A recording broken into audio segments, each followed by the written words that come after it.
Whatever success the exopolitical activism of the disclosure movement does have, it will not have been possible without decades of work by hundreds of researchers like the two presenters you're going to see today. So please welcome to X Conference 2009, Art Campbell and Bill Kirkland.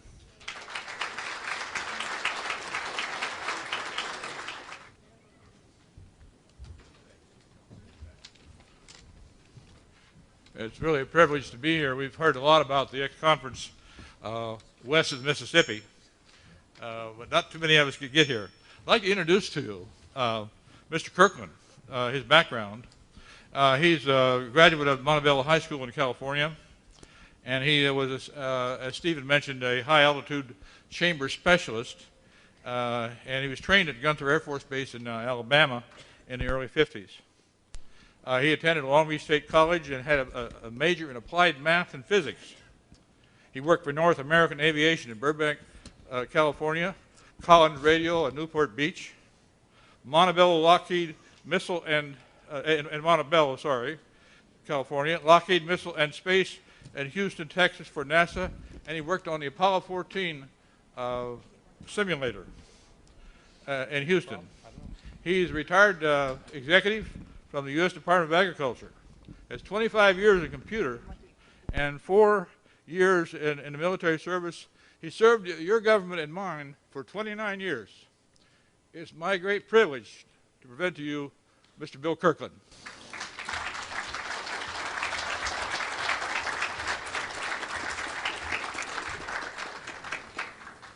I don't know whether you're aware of this, but you're going to hear hearsay information that'll never get any of these people who withhold the truth in criminal or in criminal courts, you know. So we'll talk about this. Before I start, I would like to thank Steve and Cheryl for setting this up, and I feel like I'm honored to be with you talking about this. In 1955, when I was at Holloman, and Eisenhower landed there, I didn't believe this for 40 years. I didn't believe any of this until 1995. Okay? And you're going to hear the story. I was stationed at George Air Force Base at Victorville, California. And while I was there, Eisenhower landed at Norton Air Force Base in San Bernardino. A friend of mine who went to the same school that I was Ben Luth, and Ben went with the ambulance down to Norton to protect the Eisenhower train in case something went in, or plane in case some accident took place. When he got back, I asked him, Ben, what happened? And he said, Eisenhower landed, met some of the officials, he said, went aboard a C-45. I didn't know what a C-45 was. I had to find out. He says, and then headed off towards Palmdale or towards Edward or Muroc, depending on how you wanted to look at it. That's the wrong way from Palm Springs. It's to the northwest, and Palm Springs is to the east of Norton. When I was at George Air Force Base, Edwards was only cut down twice. Once when a test pilot by the name of Connors was killed, and the other time was about this time when Eisenhower was there. I didn't know why it was cut down, I thought, and wondered what test pilot lost his life. The information that I just gave you on George has been verified by Dr. Michael Sala, and you can check with him about that. When I went to Holloman Air Force Base, because George Air Force Base didn't have a high-altitude chamber, so I went to Holloman and worked at the Aeromed laboratory under Colonel John Paul Stapp, the guy who drove the rocket sled. There were 4 flight surgeons at Holloman. John Paul Stapp was one, David Simons was another, and there was a hospital commander, a lieutenant colonel, I can't remember his name, and Dr. Robert Reiner, who was a captain. I went to Reiner's office from the Aeromed laboratories because I did not keep chicken eggs alive. I didn't put any water in an incubator, and they died. Now, David Simons wrote a kind of bad letter for me so that I'd get out of there. And he did the right thing because I'm not a lab person. I'm a person. Okay? When I went to work for Dr. Reiner, I worked in the flight surgeon's office there. Dr. Reiner was the best man that I have ever worked for in my life. Marvelous man. While I was there, Eisenhower was going to land one day, and in the winter, February, Holloman Air Force Base has got a code that unless in the wintertime everything is normally khakis. Unless you're doing base operations work and are an officer of an official standing on the base, then you wear blues. That's in the wintertime. So the story that I'm telling you, the difference between khakis and blues is very important. When Eisenhower was supposed to land, or come in, the day before he was to come in, a parade to honor him was canceled. The President of the United States is entitled to full military honors at any base that he lands on. And that means a parade. Dr. Reiner asked me if I wanted to go to the parade, and I said no. He says, okay, you're working. Well, the work schedule of Eisenhower didn't show up, and the parade didn't show up. So I just went to work like normal. And when I went there, there was a nurse who worked there that said, Kirkland, where's Dorsey? Dorsey Moore was the airman in charge of our little group. He wasn't an officer, he was an airman. And I said, I don't. And just then Dorothea Thorenson, who was our clerk typist, said, I saw him take his wife down to the commissary. He'll be back in about 15 or 20 minutes. I just kept quiet after that, you know. When Dorsey came in about 15 minutes later, he said, Kirkland, did you see what's out at on the flight line? I said, what is it? He says, it's a disc, hovering disc. I'm thinking disc that you can throw, 12 inches maybe, wooden with a steel rim. The only thing that I knew that hovered other than that was a helicopter and the Navy's hovercraft. And I'm saying, oh, I said, what's it made of? He says, metal, like polished aluminum, polished steel. He said, you know, metal. I said, how big is it? He said, 20 to 30 feet.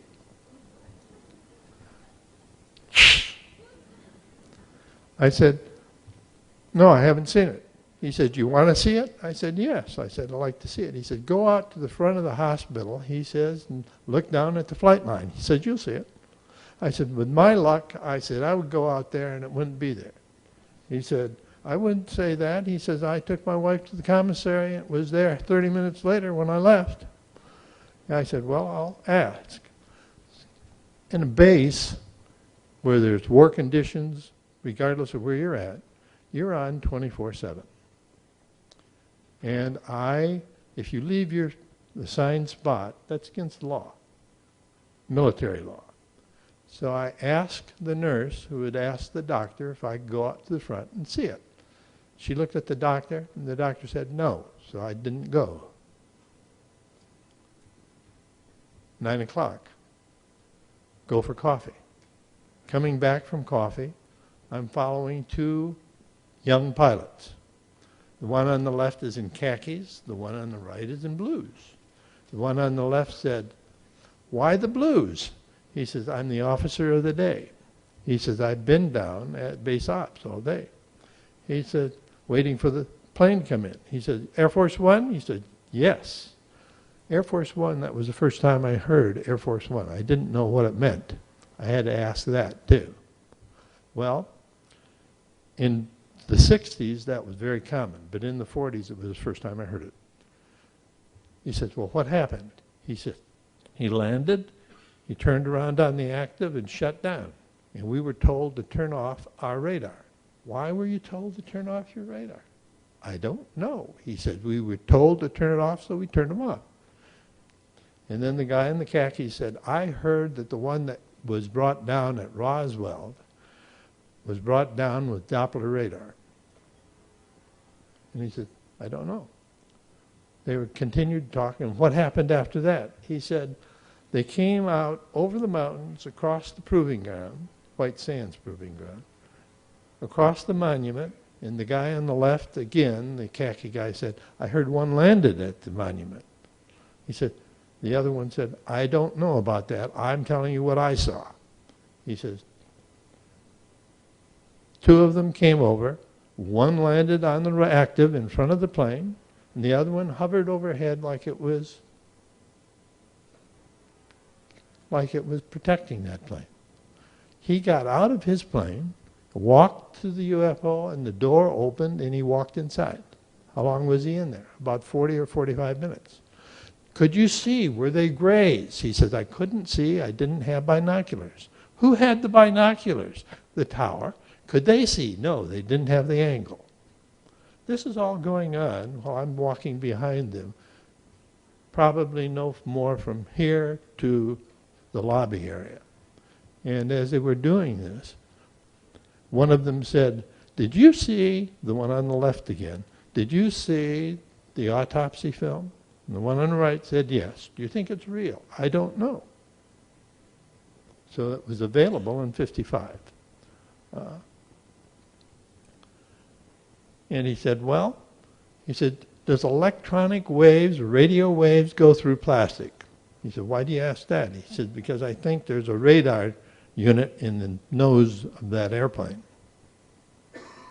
And I'm saying, who are you talking about? I said, are you pilots? And they shut up, turned around so I couldn't read their names, and walked on. I went to the flight surgeon's office. At 11 o'clock, I went like I normally did to pick up the mail. Picking up the mail, a new officer, supply officer, said, Kirkland, I've been looking for you. He said, did you see anything down on the flight line? I said, no, but I'm qualified for emergency operation, first aid, all of this, graduated top of my classes. And I said, no. Do you need help? He said, no, I just wondered. At noon, Dorsey didn't show up after lunch. The nurse and Dorothea Thorenson both asked me, where's Dorsey? I said, I don't know. Sometimes if we're not too busy, he goes home and eats. He'll be here in a few minutes. 2:30 shows up, 2:45. Dorsey's not there at 2:30, but about 2:45 he shows up. I'm walking out for coffee, and I say, Dorsey, where have you been? He says, at a meeting. I said, well, you better tell Dorothea and the nurse because they're wondering where you're at. After work, I'm in my barracks room, and I'm called outside to the back of the barracks because Air Force One is flying over the residential area at Holloman Air Force Base. That's a no-fly area zone. I ran out, looked for it. I had to jump up because the plane was flying low and had just passed over the roof of our building. Air Force One flew from Holloman at about, 4 o'clock, maybe 4:30. After that, I waited until supper, and from supper I went out and I looked at the flight surgeon's office, and the lights were on. I said, I wonder what's going on, because part of my job is to check and make sure the lights go on. So I walked over, and there was Captain Reiner talking to a lieutenant colonel who was in blues. And he said, the colonel was talking, he says, Bob, he said, I was there on stage with him, standing room only, 225 people in the supply hangar. And Bob said, Captain Reiner said, that he had heard that he had talked at the base theater. He said he might have been, because he only spoke for a couple of minutes, and then he left, and the base commander spoke for about 20. He could have had plenty of time to go over the base theater and come back. He said, but I'm telling you is what I saw. Standing room only, in the supply hangar, 225 people each time it was there. And I said, who talked? He said, the commander-in-chief. I said, the president. He said, the commander-in-chief. You don't ask a lieutenant colonel again if it was the president. So I knew that. I said, what did he talk about? He says, it's classified. I said, how is it classified? Confidential? He says, higher. I said, secret. He said, higher. I said, O. He says, what's the O? I said, I'm only classified to secret. It's none of my business. And he said, I would not say that if I were you. Okay? About 3 months after that, I was getting ready to go overseas, and I asked a bunch of guys that were there, and because I said, I have never heard a president talk. Have any of you ever heard a president talk? They said, yes. One of them said, yes. I said, who? He said, Eisenhower. I said, where? He said, the base theater. And another airman said, hey. And the conversation stopped, just like that. That was in 1955. I didn't believe in these things for 40 years. 1995, I was listening to a man by the name of Mike Murphy in Kansas City. And Mike Murphy was interviewing a guy by the name of Bob Dean. But Mike kept calling him Bob O'Day. Don't ask me why, I'm just saying that he did. Bob Dean said that he had talked to a man who was a crew member aboard Air Force One that landed at Holloman, and Holloman got at Holloman, Eisenhower got out and went aboard a UFO. I said, my God, I was there. I became a believer. And I started putting together this information and tried to give it to various people. I got some of the information to Mike Murphy and was interviewed on radio 3 times. I sent a letter of some of this material to Stan Freeman, and I got back a mimeograph thing that said he wanted to buy, do you want to buy my books? You know, I'm not really interested in his books, you know. The reason I'm not interested in his books is because I know Eisenhower met with UFOs. Okay, so on Linda Moulton Howe was on Mike Murphy's radio show, and I called in and offered her the same information, and no, she was doing her thing. She never called back. She never wanted any of this information. So I went to the Ozarks later on, meeting there, and saw Linda Moulton Howe, and I said, I just wanted to see what you looked like, and that was all.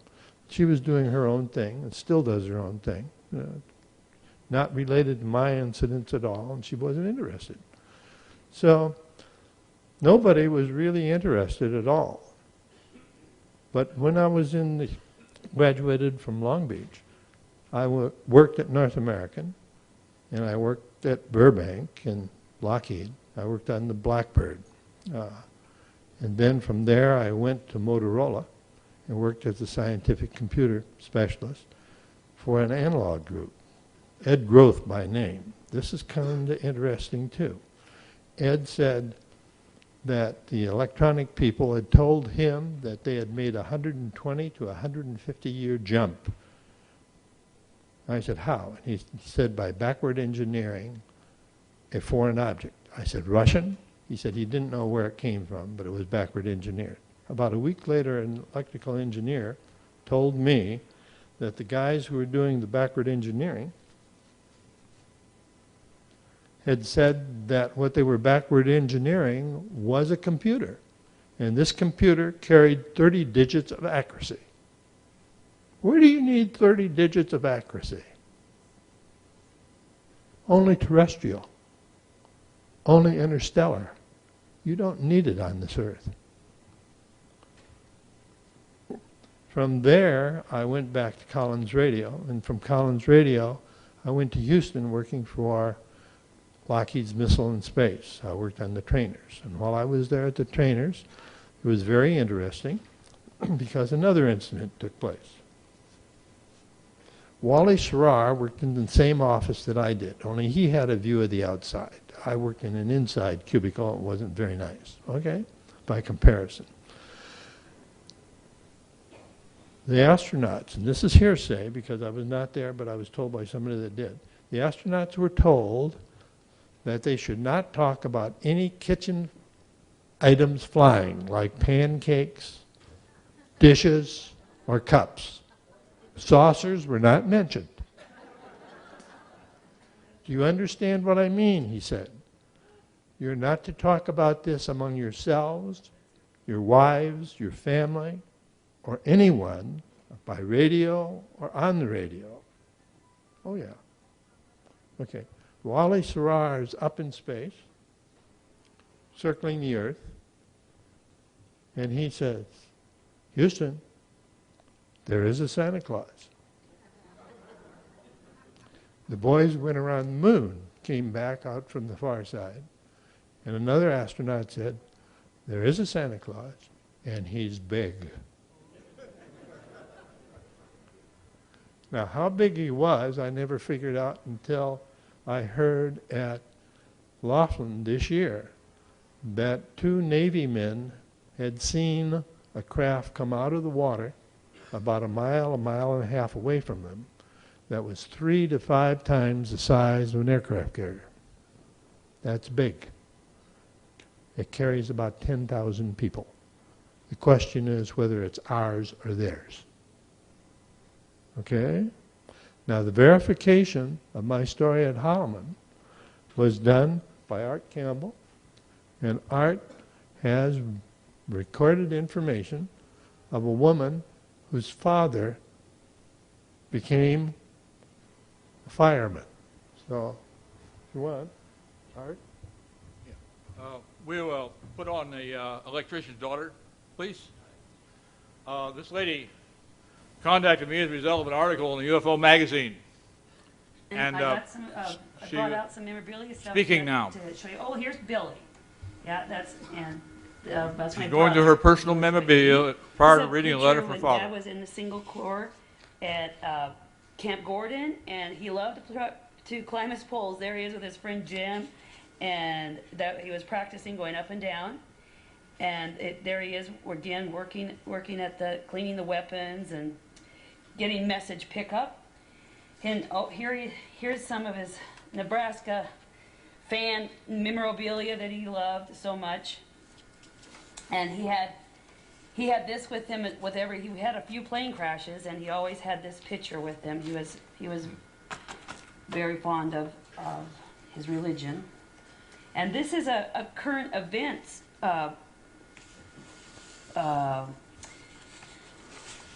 school newspaper that we used to get every week. This was in the week of February to March 2nd of 1956, and it was showing these Air Force balloons that were going up.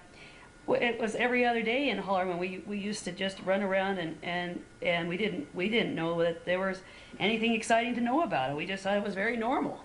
Oh, and here's some pictures. My dad loved also to do photography, and here is this is Dad at it was with Nixon and Agnew in 1972, and this is in Omaha. Nixon was here in Omaha in 1970, and he got invited to the inaugural ball, and he didn't have his flash, and he was so upset. But there is his own picture, and he was quite involved with the party. He used to fly the Republicans locally. When he moved here in the late 60s, he flew the party members to meetings over southeast Nebraska. And then when Nixon came, he flew the Republican National Committee members in 1970 when they were stumping for Nixon. And he suggested that they talk about the Nebraska football because they played in the Orange Bowl in '69 for the national championship, and so Nixon started his speech in Omaha with Dad's idea about bringing up football, and he also played in Tarkio because he was a stocky person. He loved his football. But anyway, there's some other things here. So I've got some letters right here. I'm sure I'll find that one. Yeah, here's the one that Mom and Dad wrote. Okay, that's Auburn, Nebraska, October 26, 1989. Dear kids, it's beautiful fall here with the usual pumpkins up and down the main drag. Kids are getting excited. Your father and I are doing well. Heard from Helen. She said the grandchild came on time, and although Sharon was in labor, well, you don't need to talk about that. Anyway, Dad has just come from the kitchen with a cup of coffee, and he says he doesn't mind telling the fireman story again, but you kids know it better after all these years. But he'll recall what he can. All right, this is the part. Well, you kids and Mom moved down from Albuquerque. I think it was in the summer of 1954. As you recall, I had taken the Hollerman job that previous winter, and Mom wanted us all together, so we rented a place over near Dudley Elementary School on Maryland, wasn't it? Remember, you kids could walk to school. You were in the 4th grade, and Billy was in 1st or 2nd. Anyhow, sometime after Christmas of '55, we were told President Eisenhower was coming. So George, our boss then at the electric shop, went to a meeting to find out more. He would not be inspecting anything, and they said just carry on as usual. If you see the president, don't gawk, wave, or anything, just carry on. So the day the president came, we went out in the truck to a job where we were replacing some wire down the flight line. It was really old stuff, but that put there in World War II, and unsafe. So we heard the president's plane in the morning, lining up for an approach, and watched it land on the far runway. So we waited for it to taxi over to the flight line so we could see him. But we didn't hear it anymore, and it had shut down somewhere out there. So we went ahead and pulled wire for a while, and one of the men, I believe it was Charlie, said he can see out there from that pole over there. So why don't one of us go up the pole and see where the plane is? Well, I had my climbers on, and I started to unbuckle them and was waiting to give them to the first volunteer, when someone said I should do it as people were used to seeing me up on the poles anyway. So I started up with my back to the sun, a safety measure, which also put my back to the runway where we thought his Connie was. Connie was a nickname for the big constellation the president flew.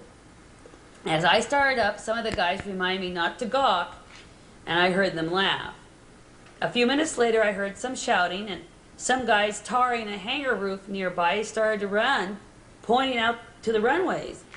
Then I heard our truck start up, and some of the crew jumped in with one or two running after it. And they were pointing out to the flight line, and so I decided to turn around on the pole to see what the ruckus was about, and I could not believe what I saw. There was this pie tin-like thing coming at me about 150 feet away. I thought it was remote controlled or something. 25 to 30 feet across, and I started down the pole as fast as I could go. I was up about 40 feet, and I threw my climbing rope out, gave it slack, and only touched the spike on each side of the pole 3 or 4 times on each side in before I got to the bottom. While I was running towards the big hangar, I looked back, and it had stopped and was just sitting there. Well, when we all got back to the shop and we had a good lap, one of the guys who saw me come down said he got down that pole faster than a fireman. So as you kids were growing up and we had the family gatherings, you used to ask to tell me about the time I became a fireman. You know, I always wondered why we did not use that thing during Vietnam and so forth. And over the years I realized if we had technology like that, it would have saved lots of lives. But I gradually realized that it had something to do with Ike being there that day. And it wasn't ours. It was an unwritten rule at Hollerman. You didn't talk about what you saw, and after that day, it was seldom mentioned at the shop. I still have those climbers here someplace. Billy used to play with them. Remember? Mom here again. Well, Dad's wandered outside someplace. He said something about checking the pump. It's been sluggish lately. Dad thinks the motor's old and needs rewinding. He spends several hours a week up at Harold's helping out with mechanical and electrical stuff for farm equipment. Dr. Fornash says it's okay for Dad to drive a little around town, but to keep an eye on him. He thinks Dad has had a mini stroke or two, but should not do any highway driving at night. He drags his left foot a little, but gets out to the golf course in good weather. But he has to use a cart now. We're looking forward to seeing all you at Christmas. Say hi to Bob and Warren for us and hug the twins. All of our love. Mom and Dad.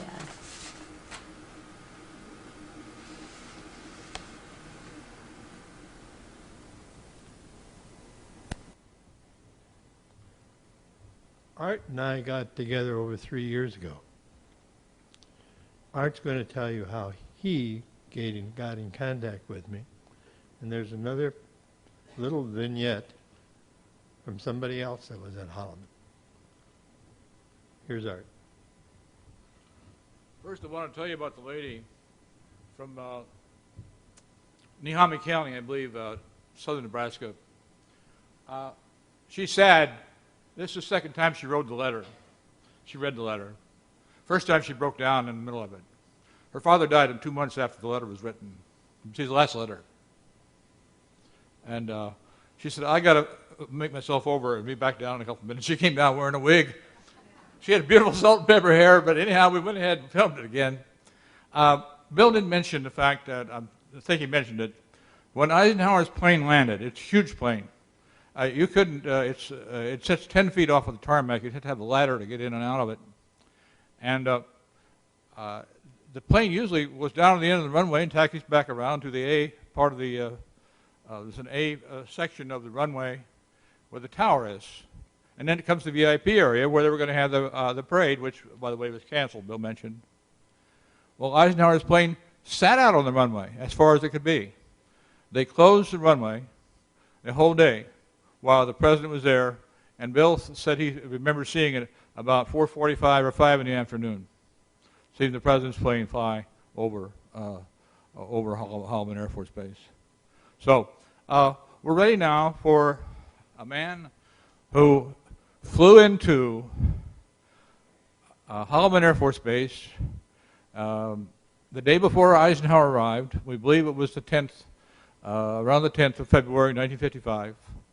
Was due to go out the next morning, and they would not let him go, and they held up his plane for a whole day. He was a staff sergeant who was a loader on a cargo plane. This man saw Ike's plane land and heard President Eisenhower speak at Holloman, February 10th, 1955. Okay, ready for the airman, please, Sergeant Wyckoff. We've had to use pseudonyms for our people. Air Force There we go. in 1950, well, this was actually 1951. I was in an airplane accident, and I had another airplane accident where I split my head open, and it ruined my back. My wife had just lost her first child. He was And a tail gunner in chaplain World War base II. commander 43 said, missions over Japan. You know, you're due to go to Korea, but in your condition, if you volunteer for Bacalar Air Force Base out in Indiana, any other, that's where you go. So we were fortunate. We went there and stayed there. And my wife was pregnant with our the second child. And I says, they can't send me overseas. Let's just stay in the next year, and then we'll get out. So that's what we did. While I was out in Indiana, my job was loading and delivering cargo. We went to Washington, where they opened the new base with cargo, and just kind of anything they wanted, we would fly it. What other bases did you go to? Well, I went to March and Holman, 2 or 3 times. We hauled what we think is stuff for the atomic bomb. Dave, what do you recall about Holloman? Well, we had to haul a load of stuff down there, parts that they needed, and the runway is like this. And I never seen anything like that before. And anyway, as we were there, we saw Air Force One come in. And we didn't know who it was. And then an officer come around and says, "You can't leave." And I says, "Well, the pilot said we have to leave." And he says, "Well, President Eisenhower's here, and you can't leave the field until he's gone." And I says, you could hear him over loudspeakers, but it didn't do any good, you know. I would have liked to have seen him. And this officer, we didn't have the clearance to go into the mess hall. And one of the other officers, a higher ranking officer, came to us and says, "Would you like to go in and eat and listen to a speech?" And most of us said, "Yeah," because I'd like to see him. I didn't get to shake his hand or anything, but because I didn't have the right badge, clearance, to go in. But they did leave us go in at the very end, and we ate and listened to his speech. What do you think of him? I thought he was great. He had a lot of good ideas. Maybe he had some I disagreed with, but I don't agree with everybody anyway, you know. Well, Dave, do you remember what date that was that you were there? The reason I know when he was there is here's when I got discharged. He was there in mid-February of 1955. That was my last trip that I made while I was in the service. Then I was discharged, and I came back home to the Bay Area with my family.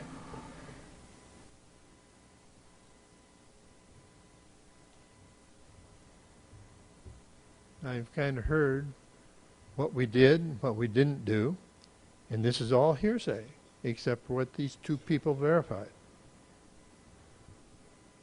We're about through with our presentation.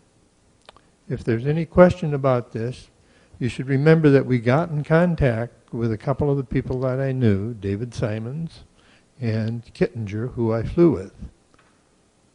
Now, these are the 2 men, David Simons, who jumped from 108,000 feet. He's a medical doctor. And Kittinger, who jumped from 102,000 feet from a gondola. Almost exceeded the speed of sound coming down. One denied it, and the other one didn't even bother to answer. Kittinger at least acknowledged that I hadn't gotten sick aboard his airplane. Okay? If there's going to be any questions, come on up, pick up one of the phones, and we'll answer to the best of our abilities. There's a microphone, the microphone in the center of the room. We have a few minutes left for questions. Would like to mention while the first person is coming up that this gentleman lives in the Bay Area. He was in a wheelchair and not in very good health. But he was one of the few people we were able to find that indicated that he had seen Eisenhower and seen the plane and heard him speak. He saw the plane land in the morning, and they were due to go out with Indiana back home, and they had closed the airport. And Bill told me that as soon as I came in, they parked the airplane at the far runway, and they called it an active runway. And as long as Air Force One was parked at the far end, it was still active, even though the plane wasn't taking off. Stayed there as far as we know, maybe till 10:30, 11:30, or 12, when we think it was towed back over to one of the hangars. We were in contact with 8 guards. We know of 8 guards. We found 2 alive and got information from one of them. Okay. Yeah. Oh, sorry. We were in contact with some Air Force One people. We were able to find a guard who was with the plane. Now, the plane was parked perpendicular to the UFO that landed in front of the plane. This is when the president got out and walked in for 40 minutes or so. So the air crew did not know what was happening because their airplane was parked perpendicular. We suspect that Colonel Draper, the pilot, knew, and 1 or 2 of the Secret Service agents. How we were able to determine how President Eisenhower got there, he went hunting in Georgia, at Thomasville, Georgia, where he'd been before. On the plane had 13 Secret Service agents. One of the Air Force men, one told me, that they only took 4 or 5 when Ike went hunting. Ike was going into the plantation of Secretary of Treasury Humphreys, whom he had appointed, and he stayed there because of his privacy. And the press couldn't go in or out of this plantation. Now, there were 30 reporters with Eisenhower, not on his plane, on a separate chartered plane.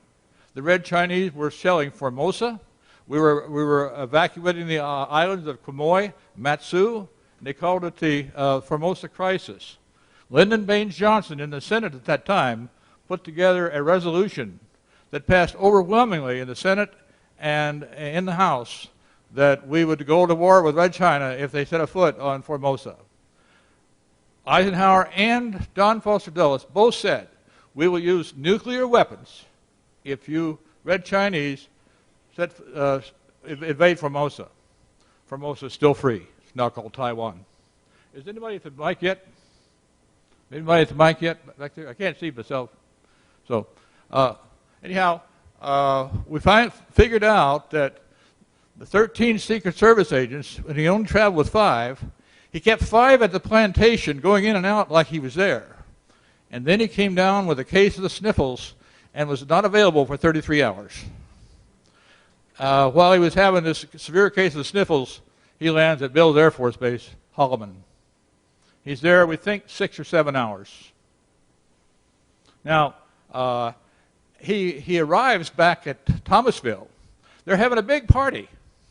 All the press for miles around had been invited by Secretary Humphrey to the Glen Everett Country Club at Thomasville, Georgia. Free booze, meal, entertainment, all the press in the country for miles around were at that party. It wouldn't have been a soul to see Ike land 25 miles north at Spence Air Force Base when he came back in. Well, you've heard the story, and that's it. That's all there is. Does this event with Eisenhower fit into any timeline you may have constructed in terms of what came after this? If this was his first? There's some things that came afterwards that we're aware of that may or may not be connected. It's our understanding, at least mine, that the extraterrestrials are very interested in our nuclear progress.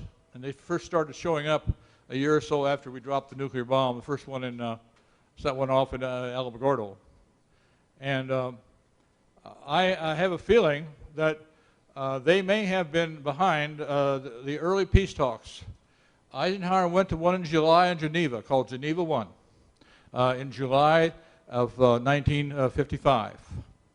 And Red China was there, Russia was there. And by the way, the Russians were changing governments, and you know, they were pretty shaky at that time. And Stalin's appointee at the time was Malenkov, had been replaced because he didn't make the 5-year plan, which was one of many. And they were getting ready to replace him with Brezhnev, by the way, who was kind of a crony of Khrushchev. So we were having a Russian government change. At the same time, they were having the Red Chinese shelling Taiwan, and the president goes hunting. Incredible. Incredible. But as far as we know, that's the only aftermath of what may have happened. Ike, of course, had his first heart attack in September in Denver that year, 55. Sir, did either of you get any indication of what was the content of that speech? Because we'd like to be able to know if there was anything disinformationally spoken or some allusion to what he was actually there for. I have no idea what was spoken. I really don't know anything that was said.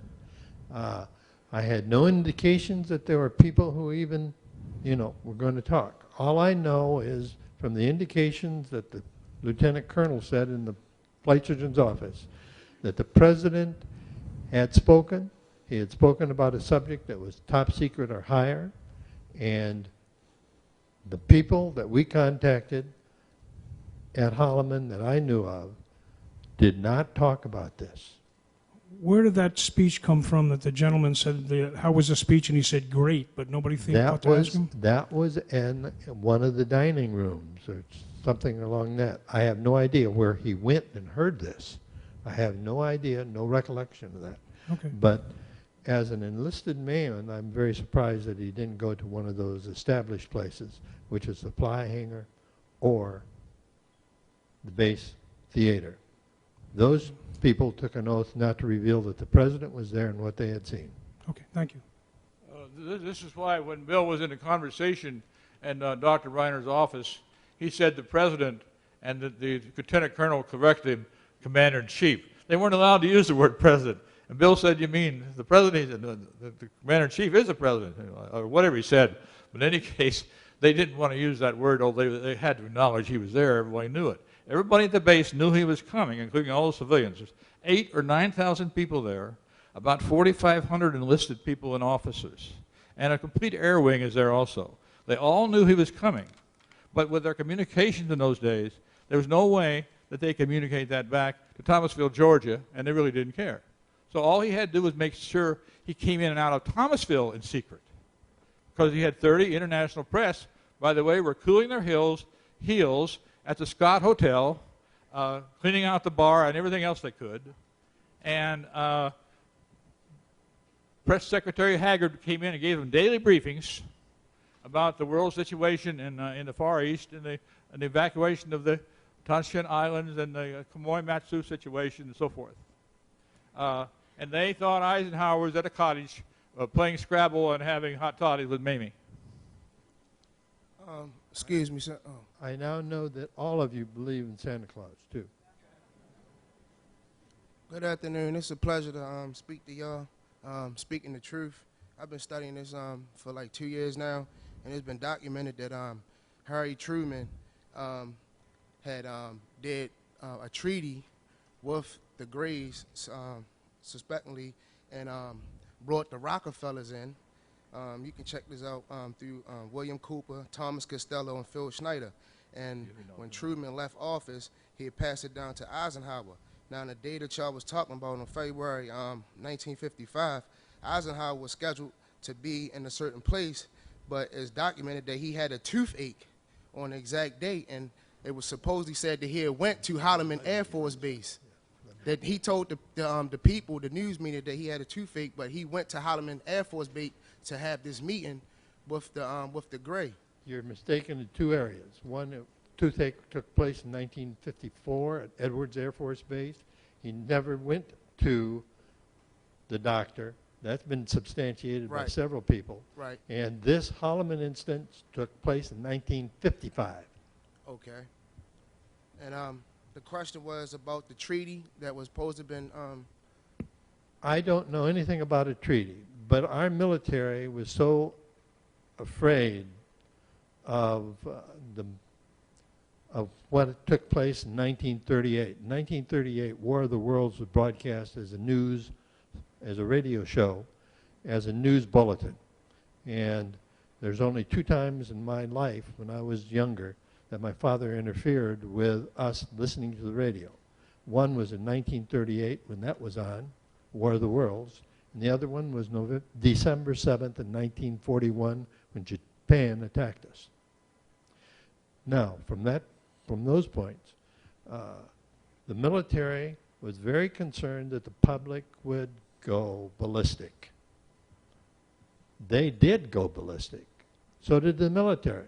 The military has never been able to stop these UFOs. And if you can't protect the country, what you're doing, because that's your job, how often will you tell the people the truth? The Germans and the Japanese both lied to their people when they could not stop the Allies from bombing them. We are no different than they are. There was one positive thing that happened in 1938. Joe Louis knocked out Max Smelling in 1 minute and 30 seconds of the first round. I remember that. Boy, my dad was hooping and hollering over the block. Smelling had beaten him in Germany a year before. Any other questions? I think I see another halo back there. One question. Is there any consensus amongst people about what was discussed or agreed upon at this meeting? Bill and I have talked about this, and we have some guesses. Bill had a good one, I believe. It thinks that we think I may have seen, may very well have seen UFOs and extraterrestrials, perhaps dead ones, at Edwards. And this was his first chance maybe to get on a working UFO. He was only on there apparently 40 or 45 minutes.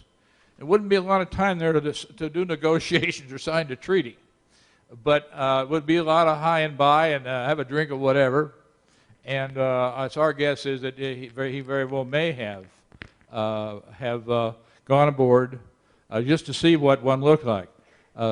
Eisenhower had the courage. There's certainly no doubt about it. And I've been told by people, well, you're really treading on sacred ground here. I know I am. Both Bill and I, Eisenhower was our president too. And we have high regard for the man. And this just happens to be an incident in his life that we're talking about, and no disregard whatsoever for our president at that time. But other possibilities would be, we had some ongoing, something that needed to be confirmed, something that needed to be reiterated. Somebody may have called somebody to a meeting. One guy came up to me and says, you know, I worked on the U-2, and we did not have U-2 flying in 1955 until September. It was wind tunneled, and the first flight tests were early December of 1955. He said, do you suppose Eisenhower had the extraterrestrials fly over Red China to make sure we weren't going to be, Formosa wasn't going to be invaded? Oh, that's an interesting point. Maybe they were our U-2.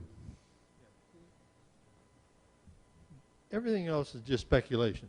You know, you're talking about if they made treaties, if they're still in effect. I don't know.